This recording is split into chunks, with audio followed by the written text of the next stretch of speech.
What is going on, everybody? I'm so excited to bring this training to you. This was one that was very widely requested, how to build a meal plan. So I'm actually going to do more than that today. So buckle up. This is going to be a bit of a longer training. This is something we would call a masterclass. We do a masterclass every single month in our client community, and I'm bringing you a meal plan masterclass that's going to be a crash course in nutrition. So it's going to be super fun today. So not only am I going to show you 3 different ways to build a meal plan, I'm going to show you the how and the why behind it, because there is nothing more annoying than being given something and without any education behind it. Like, why should I eat this way? So let's dive into why you should eat in a specific way, if you should even eat in a specific way, and how do we calculate why and how we're going to be eating. All right. So, whoops. A little bit about us for those of us that are new here. So I started this business back in 2020 during lockdown. Welcome. Make sure you guys say your name because I can't always see your names come up through this streaming service. So I started this business back in 2020 in lockdown, Empowered Physique. And my goal was to help women get lasting results forever. I had been through many programs. I had done many MLMs. Yep, I have. If you scroll back through my Facebook long enough, you're going to see some beautiful It Works posts. And I'm not ashamed of that because it was a learning experience. Would I ever recommend those? Abso-fucking-lutely not. No. But I learned, right? You have to fail forward in your journey. And so that's what brought me here. A bunch of failed attempts with different supplements and crash diets and terrible strategies. And when I built this business, I wanted it to be the last coaching course that you are ever going to need to get what you want, because I don't want people coming into this program to lose weight. I want people coming into this program to learn. Make sense? So here we are in 2023. The biggest problem is crash diets are freaking dangerous. Okay. How many of you have been on a diet since you knew how to say the word diet? Or you cared enough about it. We don't promote harsh deficit eating or cutting out of any food groups unless you have allergies or sensitivities. So if that's what you're looking for, go away. You're not going to find it here. I will not coach you how to do that. That is for somebody else. And the reason that I don't do that is because it's going to hurt your metabolism long term. And if you don't follow through with the proper course of action following steep deficit, your metabolism, fried, which is probably where you're at now. We're going to talk about that in a sec.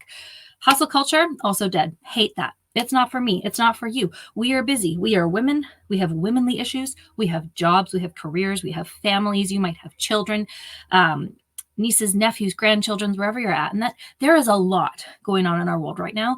And the concept of just work harder doesn't do it for me. I like to work smarter and more effectively. That's how I roll.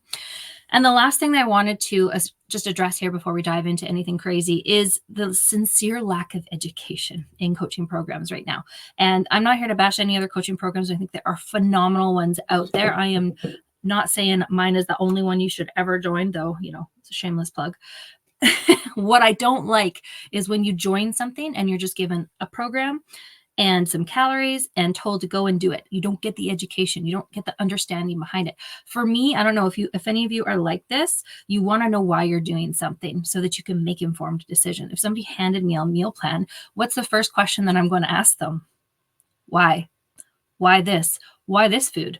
Why do I have to eat this meal? What is going on in this? And it's not because I'm, bitchy. I just like to know so that I don't have to eat on a meal plan, or I can make decisions off of the meal plan that are going to be best for my body. So this is what I am teaching you guys in here. So you're here. We're on a mission to make the fitness industry feminine, realistic, and lasting, because it is not all about bro hustle culture. Let's talk about meal plans. Okay. Quick intro, then we're into it, right? So before you can build a meal plan or a meal system, you need to have 2 pieces of very vital information before you plan your meals. I want to see some guesses in the comments. What do you think those are? What are the 2 important pieces of information that you need to properly plan out your nutrition plan? And I'm going to walk you guys through my entire nutrition planning process here. So clients, you guys are getting a real behind the scenes look at this too. I'm not going to tell you until I see at least one guess in the comments, okay? What could you possibly need before you decide what and how much you are going to eat? Laura's here. Deanna's here. Oh, I'm so excited. There's lots of you here. A protein goal. Yeah, I like that. All things that we're going to talk about. You need to know your goal. and why it matters to you. And you need to know how much you should be eating. So there are 3 general trajectories that people go when we're looking at nutrition planning. You either want to lose fat, gain muscle, or maintain or improve your health.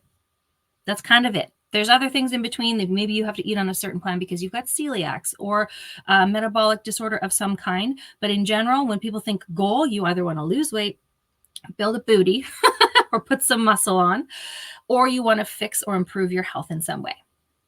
So you have to decide what your goal is. Okay. So once you understand where you're trying to go, because what the hell is the point in setting your macros and your protein goal if you don't know where you're going? You need to understand why you're trying to get there. And this is really important and kind of a vital step that people slide over because we don't like digging into that emotional piece. But if you don't understand why you're trying to go somewhere, you're never going to get there because you're going to come up with trials and tribulations along the way. And if you don't have a good connection to your why, then you're not going to get there. And it doesn't have to be this like traumatic, super deep reason, but it can be.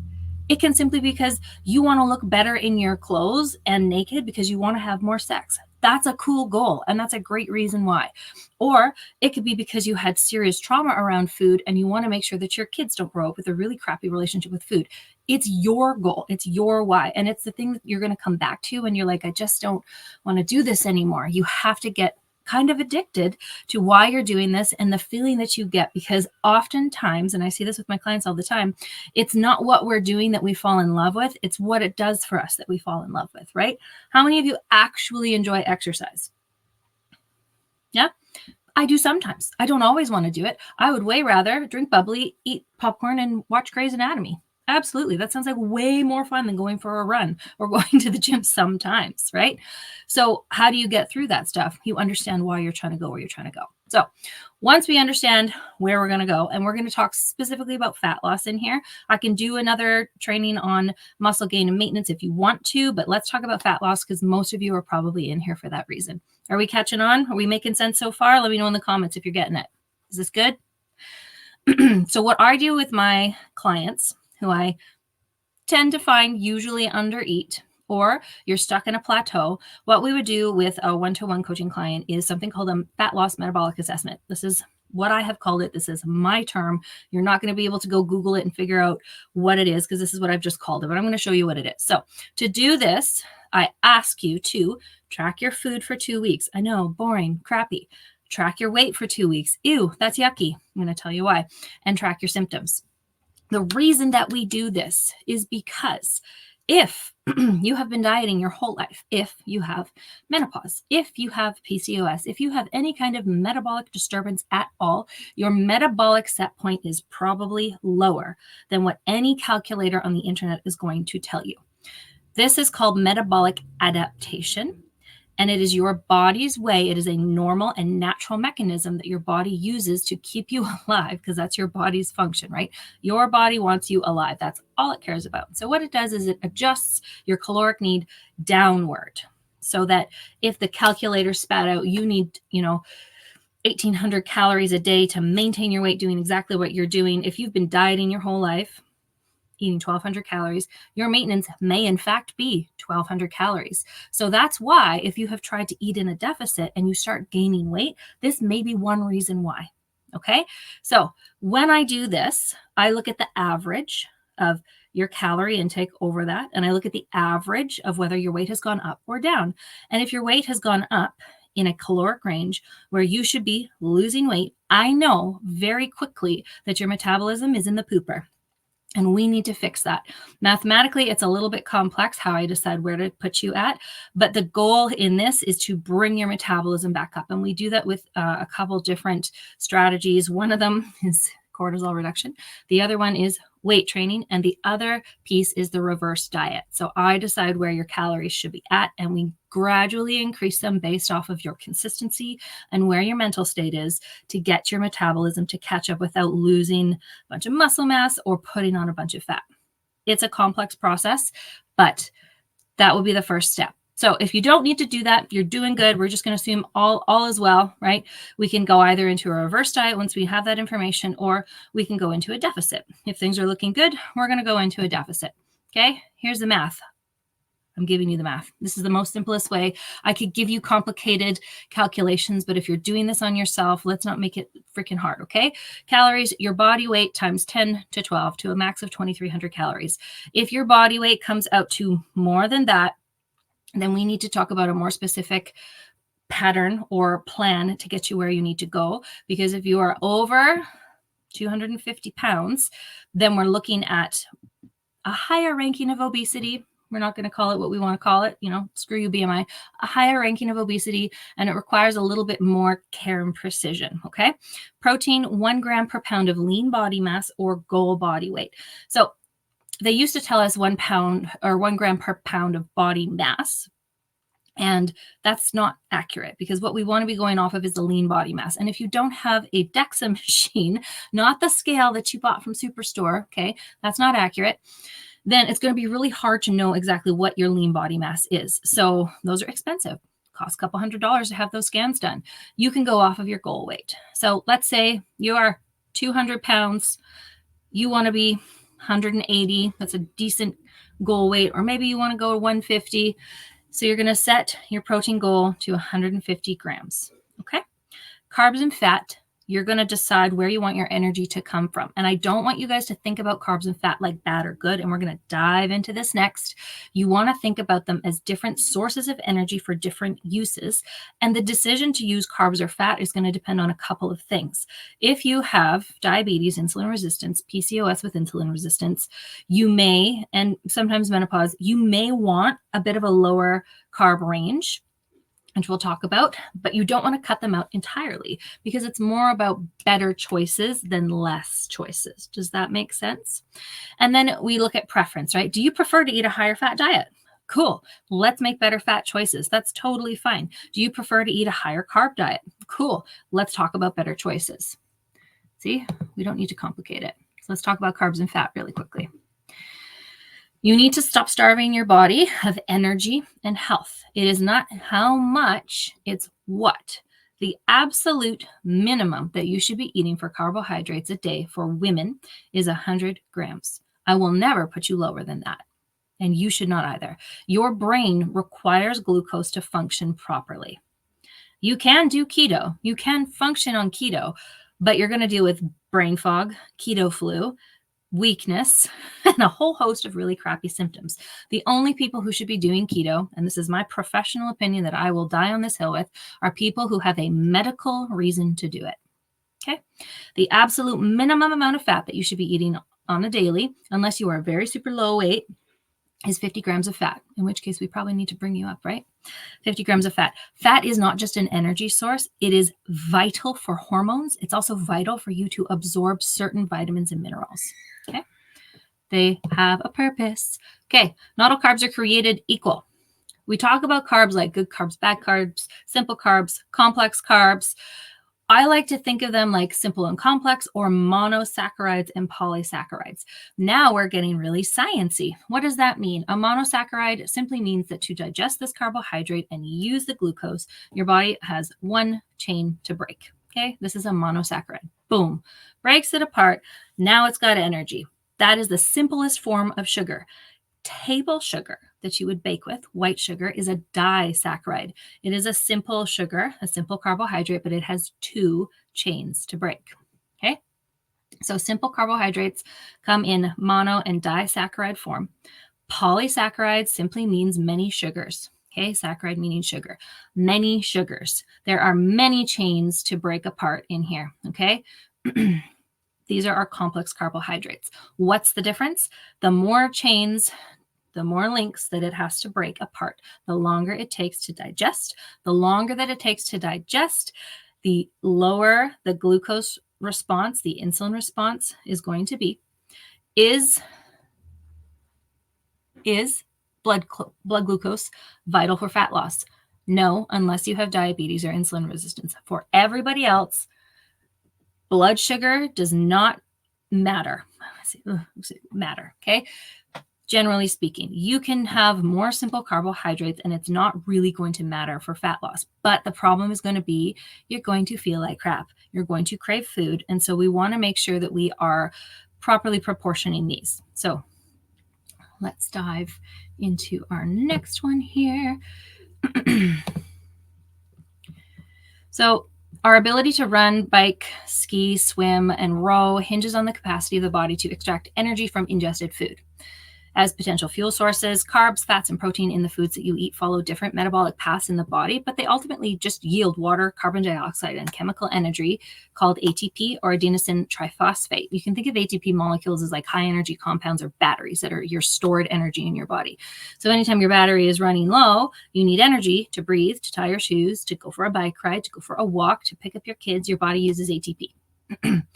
ATP is the only molecule able to provide energy to your muscle fibers to power muscle contractions. The only molecule. Creatine, phosphate, like ATP, is also stored in small amounts within cells. It's another high energy compound that can be rapidly mobilized to help fuel short explosive efforts. To sustain physical activity, however, cells must constantly replenish CP and ATP. This is where creatine is really cool because it helps you have more energy. It is not like a hormone. Okay. The capacity of your body to store muscle and liver glycogen, which is stored carbohydrates, is limited to about 1,800 to 2,000 calories worth of energy or fuel for about 90 to 120 minutes of energy. So if you've ever hit the wall while you're exercising, you know what muscle glycogen depletion feels like.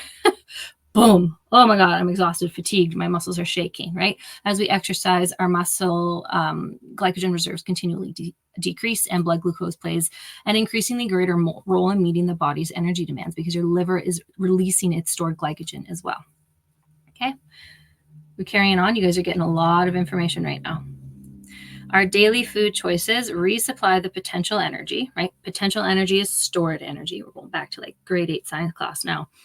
Or fuel that the body requires to continue to function normally. Your energy will take in 3 forms: carbs, fats, and protein.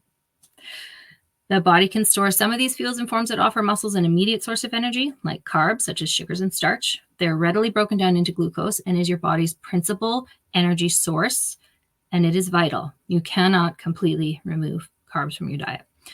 Glucose can be stored and it can be used as immediate fuel or be sent to the liver and muscles to be stored. Okay. Exercise is releasing that stored energy. Where'd you go? And helping you to complete your workout, stay on track, and also think, because if you don't have glucose, you don't have a brain. Fat doesn't cross the blood-brain barrier.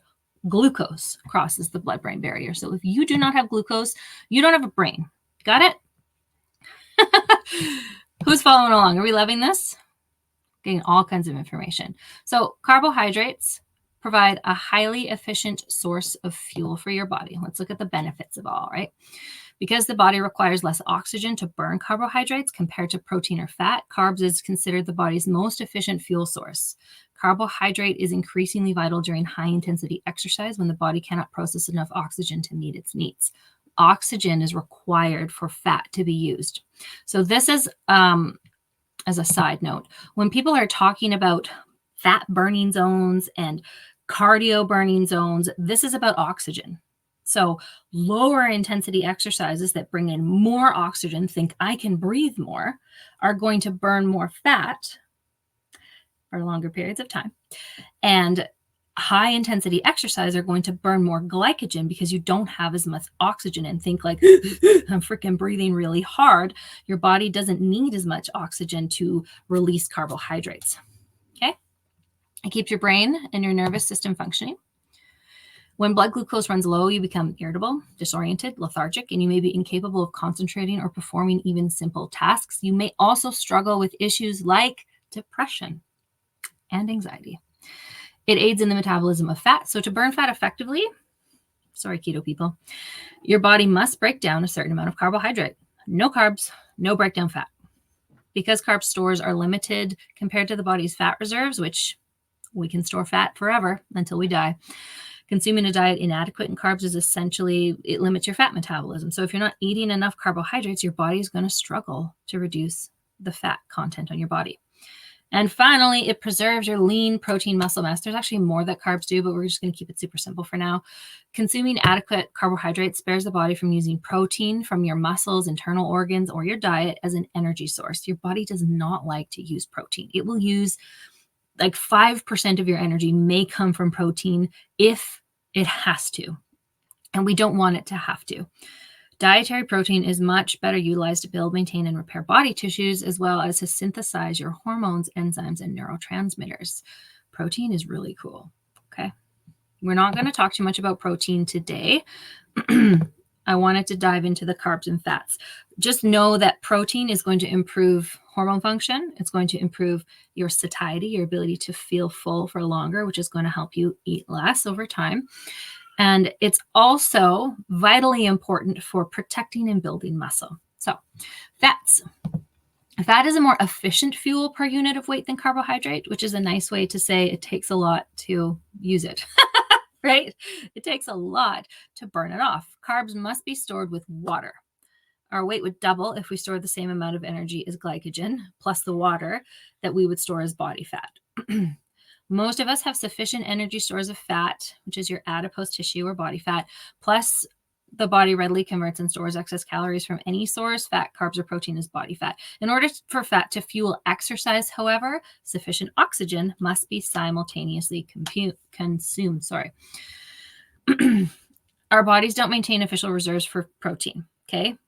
Protein is not stored. It is utilized and then removed, either as poo or pee, right? We can say that, right?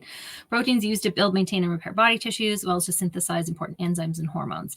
Under ordinary circumstances, protein meets 5% of the body's energy needs, but in some situations, like if we're starving ourselves or not enough carbohydrate consumption is happening, as well as during later stages of endurance exercise, when you're about to hit that wall and your glycogen is depleted, your body will pull from skeletal muscle and use it as fuel. We want to avoid that. That's where we start getting the look, and I'm going to use a term that I don't love, but we're going to say it anyway because you guys can visualize it, skinny fat. That's where skinny fat comes in. We overconsume exercise. Sorry, that was a wrong word, but we overutilize exercise, we overtrain, we undereat. And so your body is forced to start eating your muscles. And eventually, if we get into a medical state of undereating, which we're not going to use the term here, we end up breaking down our smooth muscle, which is organ. And we don't want to consume organs. They're kind of important for life, right? So we want to avoid muscle breakdown for energy as much as humanly possible. It is normal for it to happen a bit in very high intense exercise sessions or over a period of fasting, which is another reason I don't particularly enjoy fasting, but it does have its purposes, right? It's a tool. It's a tool, but it's not a tool for everyone. So fats provide a concentrated source of energy, right? They're supercharged. Fat provides more than twice the potential energy that protein and carbohydrates do. There are 9 calories, unit of energy, per gram of fat versus 4 calories per gram of carbohydrate and protein. It helps fuel low to moderate intensity activity. So at rest and during exercise performed at or below 65% of your aerobic capacity, fat contributes 50% or more of the fuel that muscles need. So if you are PCOS, ladies, you have hormone issues, and high intensity exercise that we've all been taught to do is not helping you lose weight. I'm not going to say anymore. I firmly believe that there is a use for cardiovascular activity at high intensity levels, and it is for your cardiovascular health. It is not a way to lose weight efficiently and effectively. It's also good for mental health. If you enjoy it, do it. If you are trying to lose weight, low intensity exercise is king, or queen, whichever one's better. I think queens are better. And finally, it aids in endurance by sparing your glycogen reserves. Generally, as the duration or time spent exercising increases, intensity decreases and more oxygen is available to cells. If your intensity is increasing through your workout and you're fine with that, that's not bugging you, you're not working out to the best of your ability. But that's a story for another day. So fat is the more important fuel source for that lower intensity exercise. Stored carbs are subsequently used at a slower rate, thereby delaying the onset of fatigue and prolonging the activity. So that's a fancy way of saying, you guys, if you can start off in a lower intensity state, weight training, walking, hiking, incline treadmill walking, doing things like that, you can go for longer before your body digs into glycogen and before it goes into your muscle tissue. Cool. Everything has a use. There is no bad or good source of energy for your body. It's about preference and the style that you work out and the health of your body. Okay? Nothing is bad or good. Let's talk about fiber. I like to think of fiber like the fourth macronutrient or the fifth, but we're not talking about alcohol today. Fiber is extremely important. I'm giving you guys this information because all of these pieces are going onto your plate. Fiber is vital, and we are chronically deficient in fiber because everything we eat comes from a freaking package, okay? And what do? We fortify, which means we pull all the good stuff out and then we plug in some vitamins and minerals, but we never replace the fiber. Okay, fiber controls your blood sugar.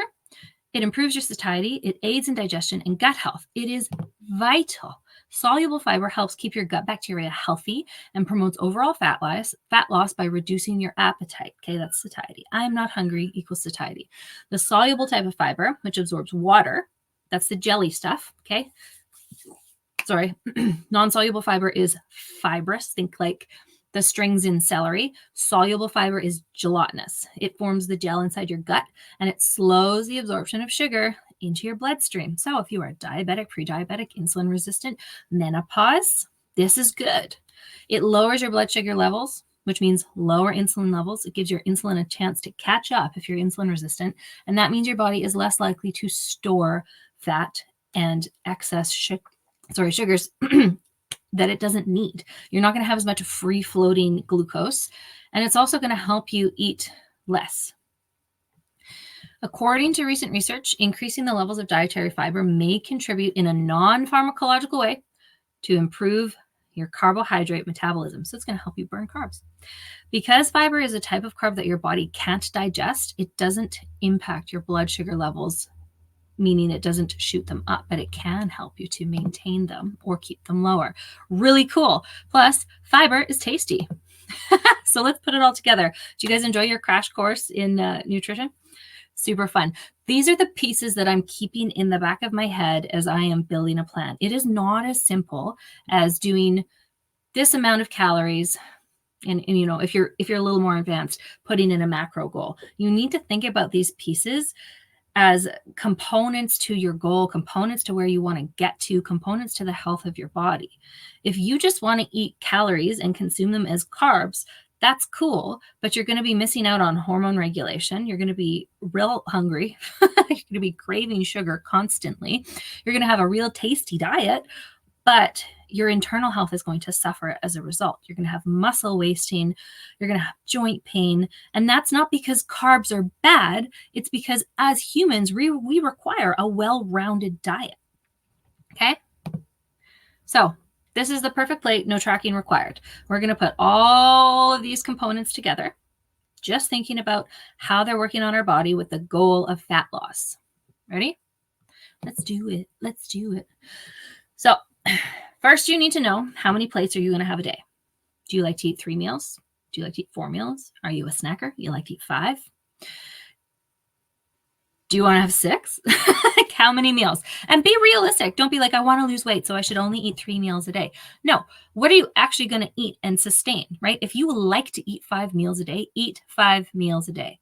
If you want to eat less meals a day with bigger portions because it helps you feel full, drop that down to 4. Just take a good, honest look at how you're currently eating and make a small step, make a small change, and you can always adjust it more as you go, right? You need your protein goal. So our goal weight was 150. So we're doing 150 grams of protein. We're probably going to do 4 plates. You need to decide what your energy source is and your minimum fiber. Okay. So here's the example. And this is the plate that I do. This is a system that I use, and I go back to tracking, which I'm going to show you guys as well, to make sure that as my grandma used to say, eyes don't get bigger than my stomach, because sometimes they can, right? Sometimes we just add a little bit more and a little bit more and a little bit more. And that's not such a big deal when it comes to carbs and protein. But with fat at 9 calories per gram, that can add up really quickly, right? 1 tablespoon of peanut butter, a measured tablespoon, not the one you're currently putting on your toast, is 100 calories. That's a good chunk for such a very small amount, right? So if we're doing 4 plates a day, we have 150 grams of protein as a goal. That's 4 plates of protein, means 37.5. This is where you're going to stop. Is that realistic for you to eat almost 40 grams of protein per serving? If it's not, You may need to do 5, or you may need to drop that down to 25 and make up the remainder in a snack. Okay? Be realistic about it. Carbs, fats, and fiber. So I promote a 80 to 90% whole food system of eating. I hate the word diet, so we'll call it eating system for for the sake of killing the D word. That means that over the course of a day, 10 to 20% of your food is coming from things like saturated or trans fats, which we'll get into, packaged foods, and simple carbohydrates. To pack simple carbohydrates around a workout is the best strategy because your body is going to actually use that for fuel and not eat your muscle, and you're going to have lots of energy for your workout. But we're not going to get into timing today. I just want you to think about how you could build this plate out. So we want to have some carbs on our plate. I'm doing a more carb-focused approach. So I want half my plate to be veggies, and this goes whether you are choosing a fat or a carbohydrate focused energy source. Okay. Half of your plate should be vegetables. Eat them cooked, eat them raw. I don't care, whatever you prefer to do. This does not include starchy vegetables like potatoes and yams, squashes, things that you would put as a side, broccoli, celery, cauliflower, tomato, something you might put in a salad, your garlics, your onions, all that stuff like that. So you can do that, even Brussels sprouts, right? Stuff them over there. Half of your plate should be that. A really simple way to do this is to use a bowl and then a small plate for the rest of your dinner. It keeps the portions a little bit more in control. Here's a pro tip for you guys. Then if you put it on a big plate and you start heaping things on it, okay? So using a soup bowl for your veggies, and then a small, what do we call that, a sandwich plate or a salad plate? I don't know. I'm really not fancy. I did not go to finishing school, for the rest of your food, okay? This is supposed to be a third, but I'm not a mathematician, so we'll assume this is a third, okay? 1/3 of your plate is going to be a lean source of protein, or if you want to do something that's got a bit more trans fat in it, like a chicken thigh, pork, ground beef, something like that, that's okay, but know that you're probably not going to do that at every meal, okay? But we're going to say lean source of protein, 1/3 of your plate, or a palm to a palm and a half. I have half a palm of protein goes on that third of your plate. And then the rest of it over here, this less than a quarter piece here, is going to be your starchy carbs. That is going to be things like yams, pastas, rices, whatever you want to put on there, okay? It doesn't take up half your plate. And that's where we kind of get stuck sometimes when we're looking at meal plans. And we get sad because you used to eat a plate of spaghetti that was just bowl of noodles with meat and sauce, and there might have been a bit of salad on the side if it was a good day, but we also served it with bread. This is adjustment here. You're not going to be having a giant mountain of spaghetti and a side of garlic bread. And if you do, which I'm going to show you how to do this when we do tracking, so tracking can be super helpful, then you're going to have to substitute and change things around. But this is a good example here. And then fat is going to be 1 to 2 thumb joints, not your whole thumb, because I got a big thumb, and it's about a tablespoon. So you can use this for salad dressing. You could use it for cheese. You could use it for cooking oil. You could use it as dip, right? Like ranch dressing or something like that. I can't stand ranch dressing. It makes me crazy. So that's out there. Your fiber is going to be coming from here and here, and you should get to 7 to 10 grams a day. The goal being you want to be between 30 and 40, right? And getting that at every single meal. I definitely F that up on spaghetti nights. Yeah. And that's okay, because it's not about effing it up. It's about understanding the system. So this can be how you eat, and you guys can implement all of these systems, right? This can be how you eat when you don't want to track. And we're going to go into tracking after this. And I'm going to show you a really cool thing with tracking is you don't have to think about it like being on a restrictive diet. Tracking is a freaking good tool. All right. If you want to eat off healthy plate plan and have a giant spaghetti mountain, that's okay. Tracking allows you to do that, because then you can take your macro goals and stick it into there and have your giant plate of spaghetti and fill in the holes around it. So we'll talk about that in a second. So with my clients, they get a done for you meal plan in their app, which is super cool. So it gives them all of these wonderful recipes recipes done for them. They don't have to think about it. But the best part is you can click that wee little button there and it brings up a whole menu of things that you can eat instead if you don't feel like having a green colada smoothie for breakfast today. I set that up on my end based off of how many meals they want to eat. If they have dairy, gluten sensitivities, they don't like shellfish, nut allergies, stuff like that. And then it plunks it out for them. And it's absolutely a phenomenal system. Tanya, sorry. See all the T's. Tanya was saying today that she loves all the recipes I sent her because she's using that instead of HelloFresh, which is saving the big bucks, right?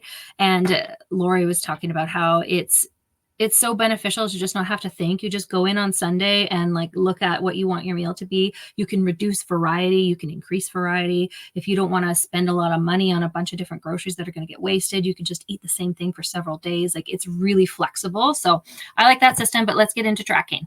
I'm going to send you guys over. I'm going to share a screen and it's going to get a little crazy in here because I have 500 tabs up. So give me a second. We're going to go into MyFitnessPal. But first, I want you to think from 3 different approaches, and I'm going to go over this with you guys. I know this is a long training. Stick with me. This is the best part if you stayed for this, okay? You have 3 different intentions with tracking. This might be something that you do always, and that's fine. You can do that. Lots of my clients like to track. It keeps them accountable. It keeps them where they need to go, but sometimes you need a break. So using that plate is really helpful, okay? Or maybe they don't have the restaurant in MyFitnessPal. So you're like, crap, how do I do this? And you just build a plate like that. Okay. So are you doing a treat day? Are you doing a meal out? Is it birthday? Whatever. You've got date night, something, right? Or are you building a perfect day? Or are you having an oh shit day where you're kind of just tracking as you go? Ideally with tracking, you're doing this ahead of time because tracking in MyFitnessPal is building your own meal plan. Okay. So I'm going to pull up MyFitnessPal and then I am going to, where did it go? Hopefully it lets me log in. Having issues with this. Go to food, and then I'm going to share my screen. Hopefully, remove. Hi. Oh, have you seen my Starbucks cups? I love them. Present. Let me know in the comments if you guys can see this. Okay. Can you see it? I can see that you can see it on my end, so I'm hoping you can see it over here. Now, this is the desktop version of MyFitnessPal, and I'm not going to lie, it's not the best to use because it's not giving you as much information. The version on your phone is better, but if I hold my phone up here, you're going to have this teeny tiny screen, and it's going to reflect light, and you're not going to be able to see it. So we're going to do the best we can, okay? So right now, we're going to do an oh shit day. This is a tracking as you go day, and I'm doing this live with you guys so you get to see the process. And it's not pretty, okay? It's what you need to understand is if you can hit your calories and your protein, you're good. If you are trying to do an oh shit day, eating takeout on the go, and you're trying to hit your calories, your fiber, your protein, your fats, your carbohydrates, and you're trying to get this all together, good luck. Godspeed. And if you do manage to do it, save that day because that was wild. So we're going out for breakfast and we're going to Macca's. We're going to McDonald's. Maybe we're going to be good and have an egg McMuffin. Okay? Egg McMuffins are not that bad. Okay? Maybe we really wanted some bacon, so we're going to go in with the BLT egg McMuffin. That's not accurate, is it? Okay. I was like 150 calories. Nope. Egg McMuffin meal. The hash brown and a medium coffee black. This feels more realistic because that's a bit of a bigger breakfast. So that's what we're having. Click. I said click. Oh, see, I don't even know how to use it on the desktop. There we go. Not so bad. Not a lot of protein in there. Wasn't super great. That's okay. We got 450 calories in. We've got a good chunk of carbs, good chunk of fat, and not too much sugar. So what else? The thing I don't like on this desktop version, it's not going to show fiber. So just ignore that for now, but we're going to go in. So we had our macros. It was all right. Wasn't really feeling it, but you know, didn't fill us up for very long. So now we're going to go have lunch and we are starving. We're starving. So what are we going to have for lunch? Where do we usually go? Starbucks? We're not going to Starbucks for lunch, you guys. We're probably going to go to Chipotle. Lots of you have Chipotle. In Canada, we have Barburrito, which is, it's not bad. Okay, so let's say we got the Chipotle double chicken bowl. Sure, why not? Add it to lunch. That's a good chunk of calories. That's a lot of carbs, and it's got a lot of protein. So guys, that was actually a really good choice. Well done, you guys. I have to adjust these goals, but I'm going to go off of the totals here. So remember, we're aiming for 2,000 calories and 150 grams of protein. That's our goal right now. So we don't have a lot of room left here. Hey, eating out eats up a lot of calories because they're very high in fat. And we've got quite a ways to go to our protein. So dinner, what are we having for dinner? Where do we go for dinner? I'd like a recommendation. Where do you guys go for dinner? When you're eating out and you're in a rush and you're like, feck it, I don't want to cook. What am I going to do? Where are we going? Tell me where we're going for dinner. This is going to be hard, right? This is a tracking as you go day. So there's no going back and fixing it. It's going to be as best you can. But tracking it as you eat it is going to be very important. If you go back and track at the end of the day, you're going to be like, damn, well, I definitely messed that up. Somebody give me a suggestion. Where are we going for dinner? Can pause and make notes. I'm going to give you 3 whole seconds, and then I'm going to pick for you. Something Canadian, probably. Subway. Hey, that's a good one. Subway does not ever cross my mind. Do you know why? Because Subway is so stupid expensive now. It used to be cheap. Where I went to high school, there was a Subway right next door. Original Joe's. Oh, who? Dine-in restaurants are a little easier to do, but depending on what you order. But I used to have a Subway right beside my high school, and I would go there all the time and eat. And it used to be cheap, like $5 foot long. Now I go to Subway and I'm spending as much if I go to a sit-in restaurant, and it's insane. And I don't mind forking out money for a good meal, but I will not fork out money for a crappy meal. Okay. Subway Club, something that's got like a decent amount of protein, right? Because we're being aware, we're tracking as we go. We want to think what's going to have the most protein. Tuna sandwich might be good. I don't know that I want to eat a 6-inch or a foot long. We definitely don't want to eat that. Maybe we could be good and get a salad. Maybe we're going to get a cookie. I don't know. Let's go with tuna because we are trying to get more protein. We're going to get a 6-inch tuna sub. And Subway, the check mark will include cheese. Okay. So here we are. We got a 20 grams of protein, not bad. We're up to 116, 1,700 calories, and now we're left with a snack. What are we going to have at the end of the day that's going to get us 280 calories and another 40 grams of protein? Hopefully we're home by now. Because I'm going to show you what you're going to do right here. This is now your bedtime snack because you left no room. But that's not a terrible day, right? You get to have McDonald's, you get to have Chipotle, you got to have Subway, you could do cottage cheese. Yep, protein shake. So cottage cheese, if you're going to go with cottage cheese, let's input it and do a low fat one because you do not have a lot of calories left here. So let's see. You would do a double scoop of that protein shake. Let's do cottage cheese because Whole Food Focus is good. 0%. We're going to use a 0%. Dairyland, cool. We're going to do a whole cup because yum, it's delicious.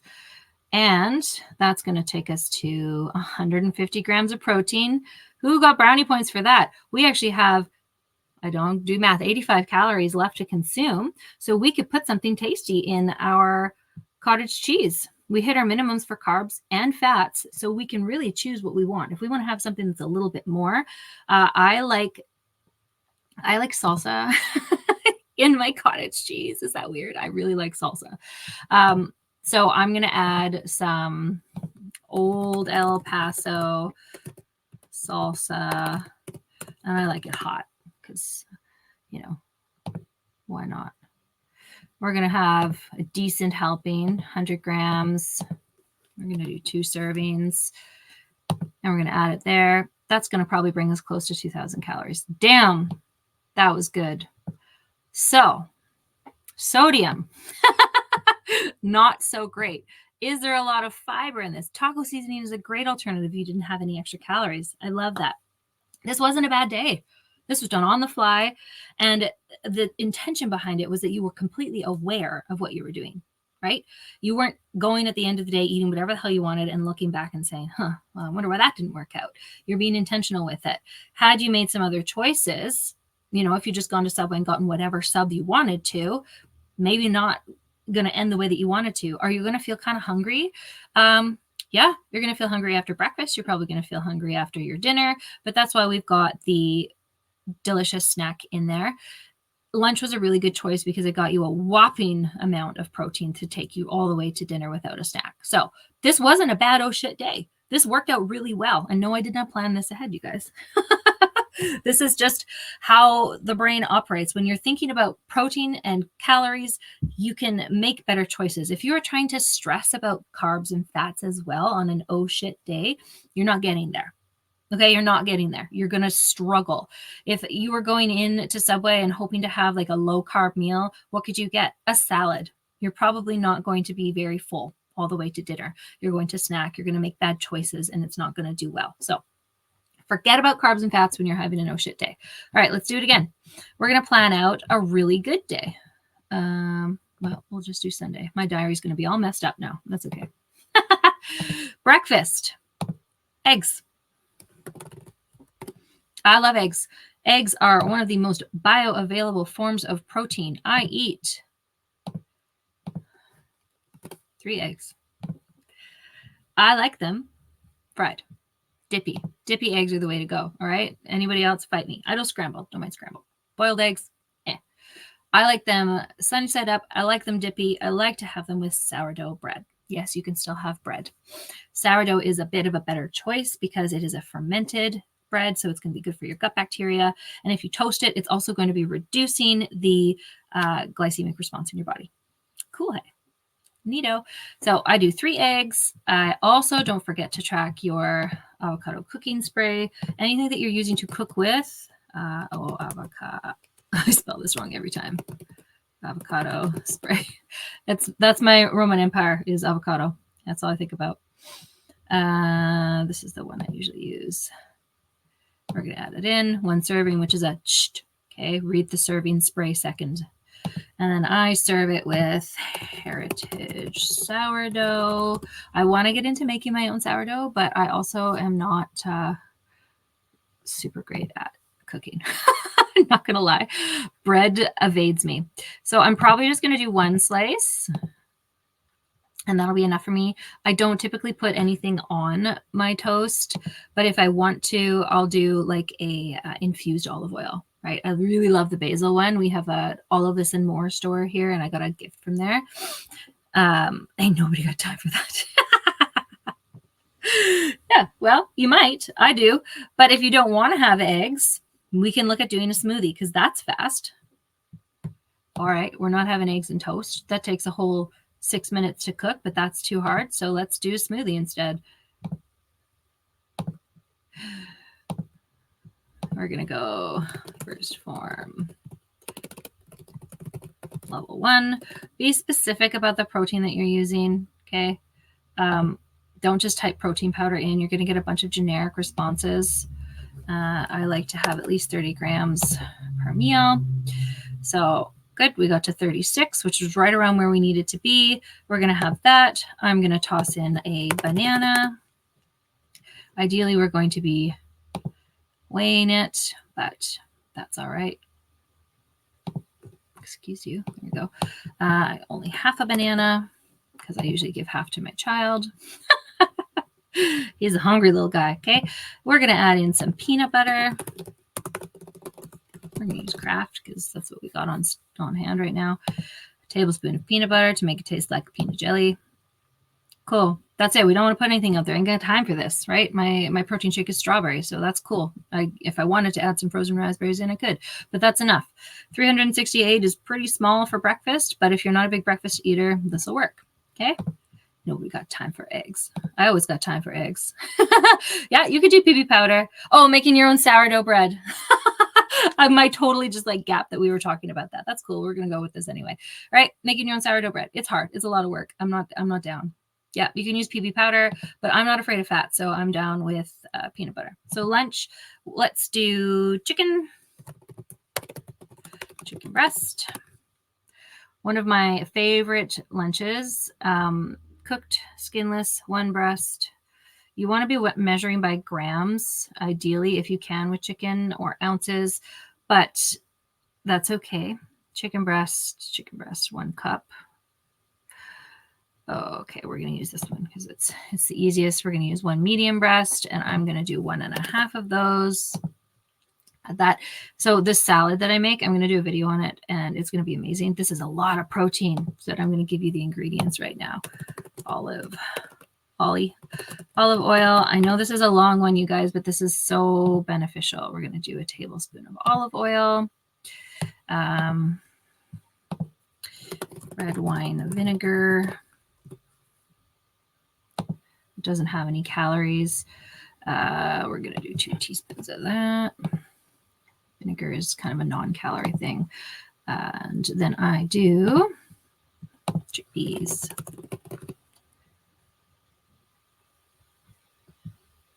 Look for the green check mark. I only want 1/4 cup of those. Like that. And then I add in, I don't track lettuce, cucumber, tomato because it's really tedious, but that's okay. For a whole 30 calories, we'll put it in there. Peppers I will track. Pepper red, I like a red pepper. 100 grams. Cool. So the salad, I'm not going to continue adding this in because I want to be a little bit, mindful of your guys' time here. This is a good chunk of salad, okay? I use like 3 cups of either coleslaw, cabbage, or lettuce. I don't do romaine and I don't do iceberg just because they're really not great anymore. We've over-processed those. They don't have a lot of benefit to them. They're not super fibrous. So I go for things like the greens mix that have the radicchio, the frise, the arugulas, spinaches, things like that have a little bit more oomph to them. And then I load it up with cucumbers and broccoli. We're going to put some broccoli in there, and that's going to add even more protein. This salad will keep you full. I spelled it wrong. For hours. Hours. I'm going to sneeze. Don't sneeze. It is so tasty. Pardon me. Maybe one more. It is so tasty. It is so delicious. I use roasted red pepper seasoning in it.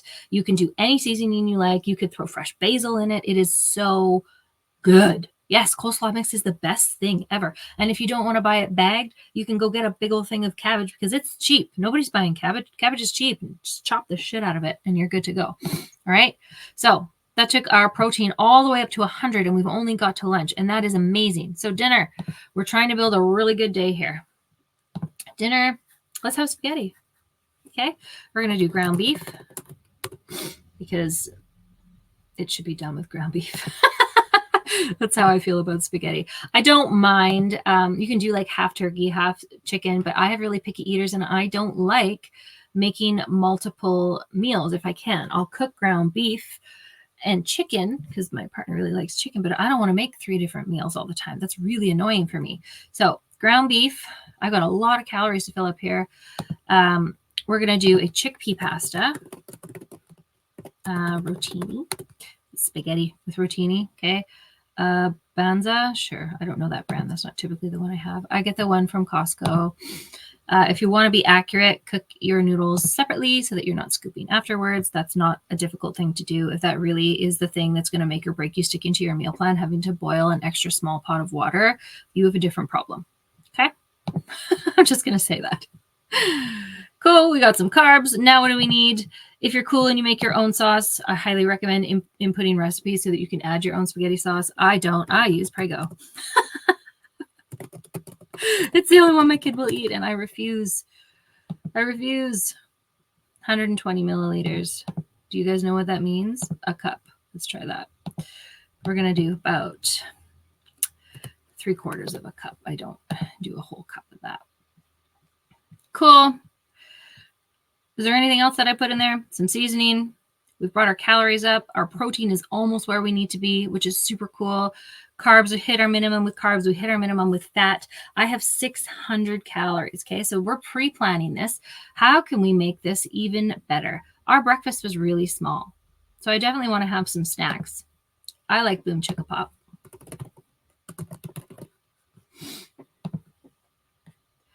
Boom Chicka Pop. Almost 7 cups. Cool. I still have a good chunk of calories left. I wanted to get to 150 grams of carbs because that's where I like to eat at.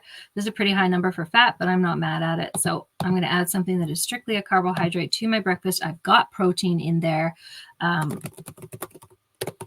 want to add a little bit more fiber. So I'm going to add, that's not what I wanted. North Coast. I have North Coast Naturals Daily Cleanse. I like to put this into my smoothie. It's this one, pretty sure. Yeah. To add some fiber first thing in the morning because we've got a bit from the banana, but it's not a whole lot. Okay. I still have 200 calories. Guess what else I'm going to eat for breakfast? Apple. One medium apple, whatever. Okay. It's probably going to be green because it's good for me. Where did that sit me? 1900. I've got room to play. I would be fine with this. I'm at 147 grams for protein. So if I wanted to add a little bit more protein at the end of the day, I could have for 100 calories, we could do, what could we do for 100 calories of protein, you guys? Homemade is so easy. It is, but my kids don't eat it, right? That's where I get it. I actually do spaghetti sauce. I'll make it like I roast the vegetables and blend them into little ice cubes, and then I chuck them in the spaghetti sauce so that my kids getting actual vegetables. Pro tip. And they're getting lots of fiber in. So we need just a little bit more protein, but it's within 10 grams. And so I'm happy with that, but I might be hungry at the end of the night. So I'm probably going to have some plain Greek yogurt. I usually do Liberté because that's what's available, or Costco, the Costco one. A serving. The serving is whatever's on the label. Okay. We just nailed 2,000 calories.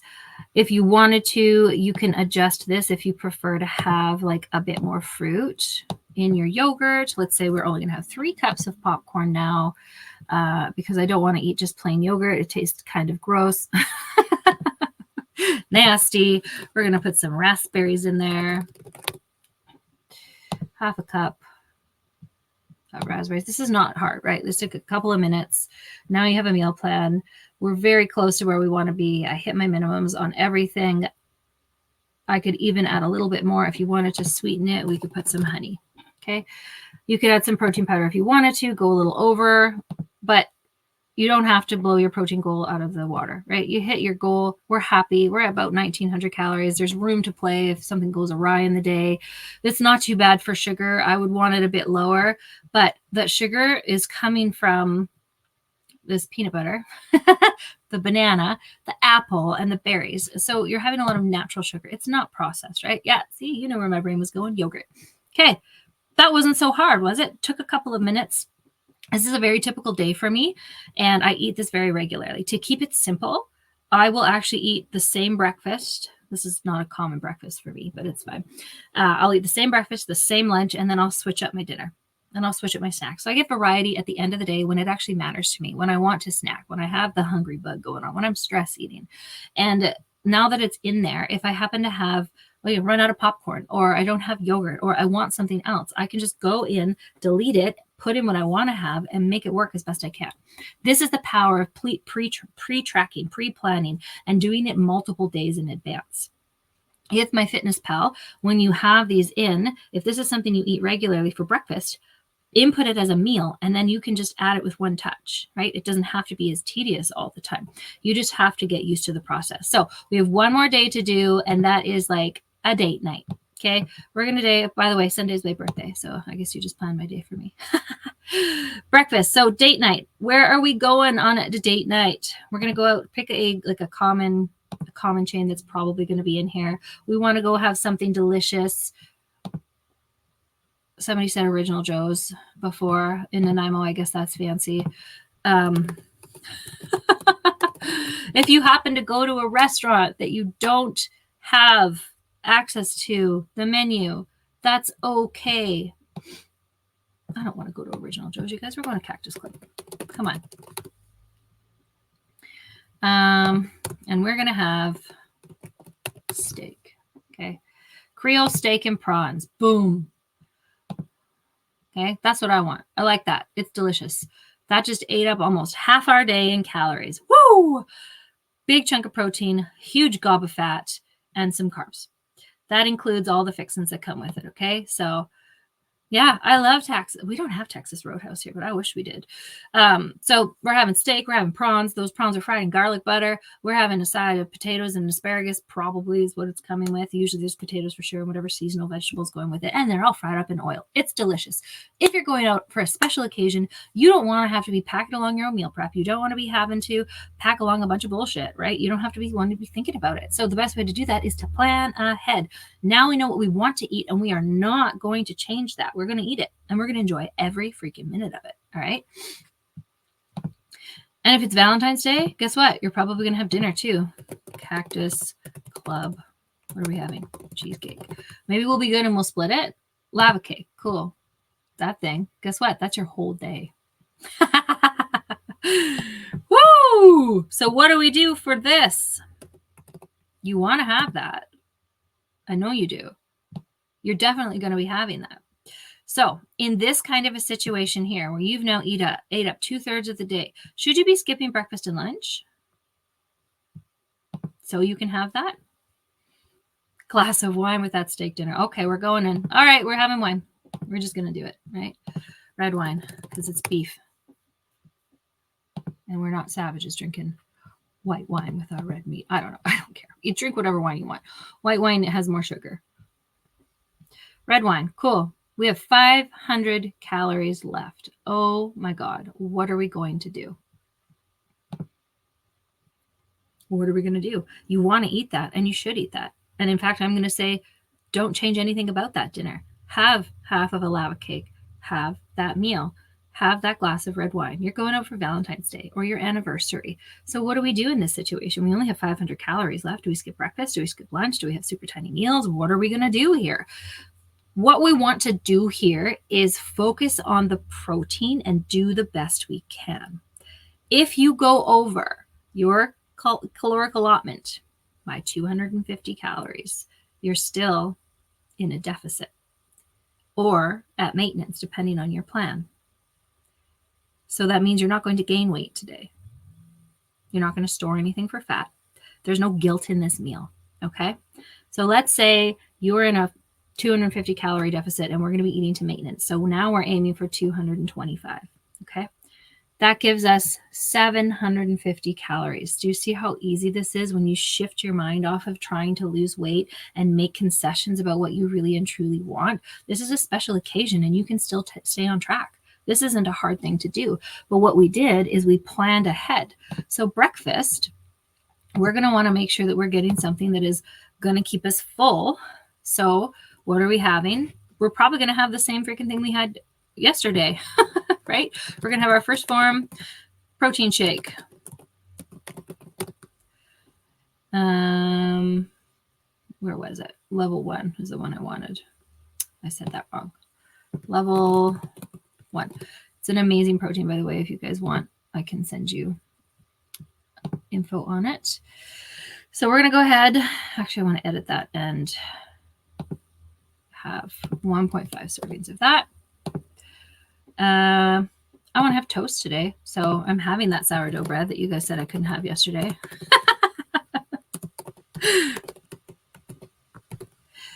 Sourdough bread, Heritage. I'm going to have 1 slice. So that's 2. I only know that because I know that bread. Read the label. And I'm probably going to have that with some, we're going to choose an olive oil on the bread. No, what do I want to have my toast with? I don't know. Sourdough. Yeah, olive oil. It's going to be an infused olive oil. I like the basil one. It makes me happy. Put butter on it if you want to. I don't care. It's a saturated fat, but whatever. We're going with it. All right. We're at 2,000 calories. We have 30 grams of protein left to get. This is not a bad day. All right. Lunch.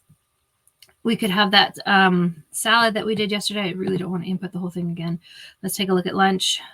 663. So if we had half of that amount of salad, then we're going to have 300 calories and 30 grams of protein, which is going to take us to 2250 and 150 grams of protein. God, that worked out so good. Didn't that work out so good? That was perfect. It's not always this easy, but you see how there's like thought behind it. And the goal is not to think of calories like the enemy and not to think of going out on a date night as a bad thing. Like we got to have steak, potatoes, veggies, prawns, wine, lava cake, and we're not gaining weight today because we actually stayed within our maintenance and we hit our protein goal. We had a little bit more carbs and fats than we normally would. We're mostly fat, right? We didn't probably hit our fiber goal as well as we should have. But you know what? We got to have steak and cake and wine. So this was a great day. And all this took was planning ahead. All that took was planning ahead. So if you have a date night where you end up in a restaurant where you don't have access to it, MyFitnessPal doesn't have it in the menu. Find something as similar as you can. All right. You don't have to be crazy about it. Don't get all aggressive about your meal plan. Do the best you can. So if I was at some restaurant and I wanted to have steak and prawns with asparagus and potatoes, Cactus Club is about as decadent as it gets. So I'm going to pick that one because I know that they cook butter on their steak. Did you know that? Butter on their steak every time. Butter in their potatoes. Oil with their vegetables. I know that that's what's happening in that. So I'm going to pick the closest thing that I can and just be okay with it. This is not an everyday thing. And even if it was, you wouldn't be gaining any weight because you hit your protein goal and you stayed within your maintenance. Does this make sense? Was this valuable training for you guys? I love butter. All right. So when we're thinking about meal plans, I have some homework for you guys. Okay. I want you guys to define your goal. Where are you trying to get to and why? All right. And I want you to go post it in the group after. Or if you are watching this on the replay and I've sent it to you, then I want you to send it to me. Okay. Or you can still do that. In fact, send it to me if you want to chat about it. Okay. Define what your goal is and why you want to get there. Use this training. It's an hour long. I know it's a long one, but this is a masterclass. Use this training to figure out what you need to do and decide what your strategy is. If you are a client of mine, you have access to the meal plan generator that I do for you guys. I do it all for you. You don't have to think. You have hundreds of recipes at your fingertips, and most of you, sorry, calling you out a little bit here, you're not utilizing it. And you're not tracking. So you're not doing anything with your goals. You're just eating and hoping, which is not really a plan. Would you like to get on a flight where the pilot was just hoping and praying and didn't have a plan to get there? Absolutely not. No, you would not. You need to have a plan for what you want to do. And I gave you 3. You can use the healthy plate, right? You can track your food. Or if you are a client of mine, you have access to a meal plan that I make for you in your app, all in one spot. So you don't have multiple apps. You can use all of the options, all of the above, but you need to know where you're trying to get to. Tracking doesn't have to be a death sentence. It doesn't have to be a horrible experience. All it takes is a little bit of intention. If I can be totally honest with you guys, you're already planning your meals for the week. You're already planning your shopping lists. You're already going to the store and buying the food. The one step that you're missing is thinking about protein and fiber and just making it work for your goal. That's the one step. You're not adding a bunch of complicated crap to it. You're already making a grocery list. You're already going to buy the groceries. So why not just put a little intention behind it and then you get to go where you're going to go? Does that make sense? I hope that makes sense for you guys. So that's your homework. I want you guys to define what your goal is and be ridiculously optimistic about it. Okay. If you are 250 pounds and you want to be 150 pounds, put that as your goal. That's okay to want that. Hell yeah, it is. Okay. Because once you know where you're trying to get to and why you're trying to get there, you're able to make the proper plan to help you along the way. And if you need support, that's what I'm here for. Okay. So I want it posted in the group. If you guys want some help with this, send me a direct message. And if you're watching this on the replay and I've sent you this training, send me your goal. You can post it in the group too, if you're in the group, but this is a really, really really valuable training. And I know that it was long, but this is not stuff that people give away for free. I just give you everything. You got a crash course in nutrition. So I want to know also in the comments, what was your biggest takeaway from this training? I'm going to read them out loud. What was the most important piece of information that you learned or had a refresher on? Did you have a mindset shift? What kind of strategy are you going to use? I'm going to sit here for a minute because I just had so much fun with you guys. I'm going to remove this. Hi. I'm going for a pedicure with my mom today. I'm very excited. And my dad, because boys can have pedicures too. It's my birthday tomorrow, and I'm going to be having sushi. I'm going to be having wine. I'm going to be having cake. And I'm going to enjoy every freaking minute of it. And I'm going to have a great breakfast. I'm going to have a great lunch, and I'm not going to feel bad about it. Yeah. The mindset shift around tracking is huge. And I know my tagline, right, is I help women learn how to lose weight without tracking calories. But the truth of it is I give you options, right? You have to make the best choice that's for you. Some people will love tracking and you're just going to do it forever and you're going to enjoy it. Some people will hate it, but it is still a useful tool. You may use the plate strategy, or you may like having a done for you meal plan, right? It's entirely up to you. You are a unique you, right? Dr. Seuss said it better than anybody. There's no one in this world more you than you. And so it would be stupid for you to join a plan that wasn't made for you. Makes sense? Yes, I had a mindset shift to track. And reminder that half the plate should be veggies. It's so important. Like, not only from a fiber perspective, you guys, from a micronutrient perspective. We can talk supplements all day long, and then we'll do that on another training. We can talk about protein powder. We can talk about multivitamins, right? Microfactor. This stuff is amazing, by the way. We can talk about all this stuff. Hey, Taylor, here's your greens. I'm sending it to you today. We can talk about all this stuff. But it doesn't matter. None of this matters. This is expensive crap if you do not eat real food. Okay? Supplements are meant to top up. They are not meant to replace. I shifted how I do my macros. I never did it by looking at calories and protein, and I wrote down your salad recipe. It's the best salad. I'm going to do a video on it. I'm not great at creating content, you guys. I don't have a fancy production team. I got a ring light. I got a couple of these little fancy doodads here, and I got a phone, but that's okay because I'm still making content. I'm going to continue to make it. So I'll make a recipe up for you guys. I hope you guys enjoyed this. If you thought this was valuable, tag somebody, make sure that they get to see it. It's going to be so amazing. I want that mindset shift for you. I want you guys to have lasting results. I want you guys to have the best outcomes ever. Okay? Peace and love. I teach, no fluff, just muscle. Oh, that was cringe. Embrace the cringe. Have the best day of your entire lives, you guys.